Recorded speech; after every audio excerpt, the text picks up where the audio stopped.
Welcome back to the Global Business Report here on Arise News. Well, Fatim Zahra Amouri, Morocco's Minister of Tourism, declared in January that private, domestic and foreign investment in the country's tourism industry had surpassed pre-coronavirus pandemic levels and would reach $843 million in 2022. The growth in the sector's investment represents a positive change from 2020 and 2021, when tourism brought in $178.5 million and $287.6 million, respectively. Well, joining us now to discuss this further is Taiwo Alimi, who is an analyst at financial derivatives company Limited. Taiwo, thanks very much for being here with us on a Friday afternoon.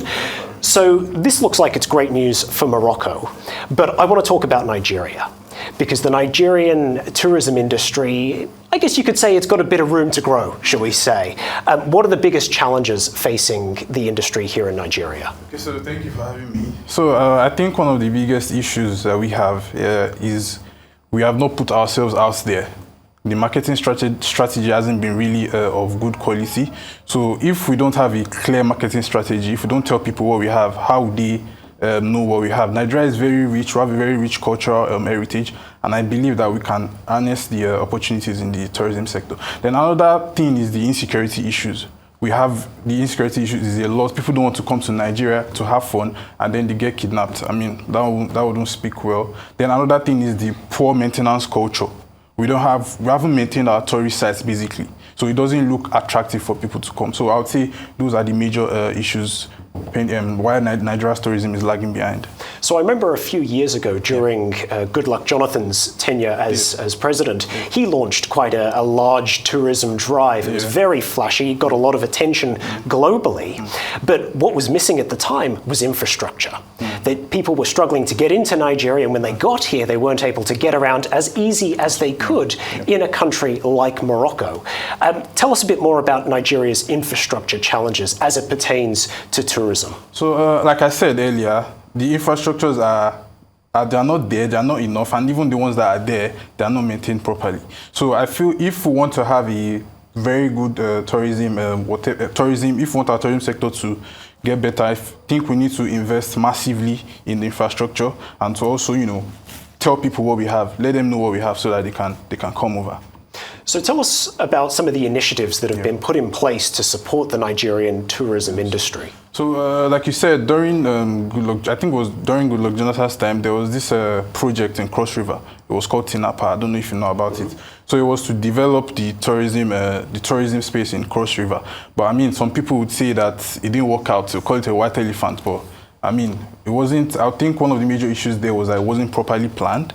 So that's why people would say. Then another thing is in Edo State, currently the governor, Godwin Obaseki, is putting initiatives together in place to, to put Edo State on the tourism map. And what he did was that he put people of top minds in the committee. He gave them a mandate to, build a tourism agency and, bring it up. And, one interesting thing is that it coincides with the repatriation of artifacts. All the artifacts that were looted by the colonial masters back then, they are being returned to Nigeria. So this is a really interesting time for Nigeria, especially Edo State. Absolutely.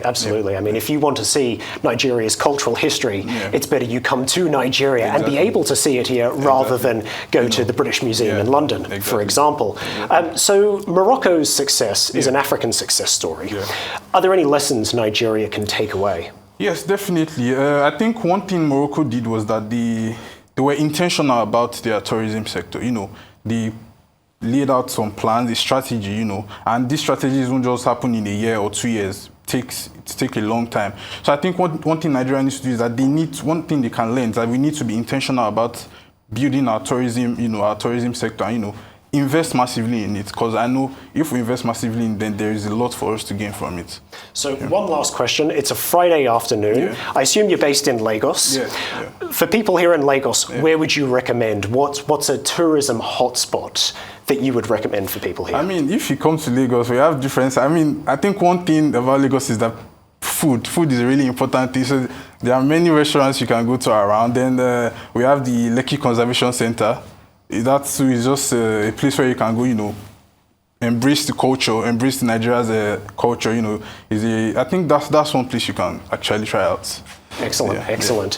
Well, Mr. Taiwo Alimi, an analyst at Financial Derivatives Company Limited, thanks very much for joining us. Thank you for having me.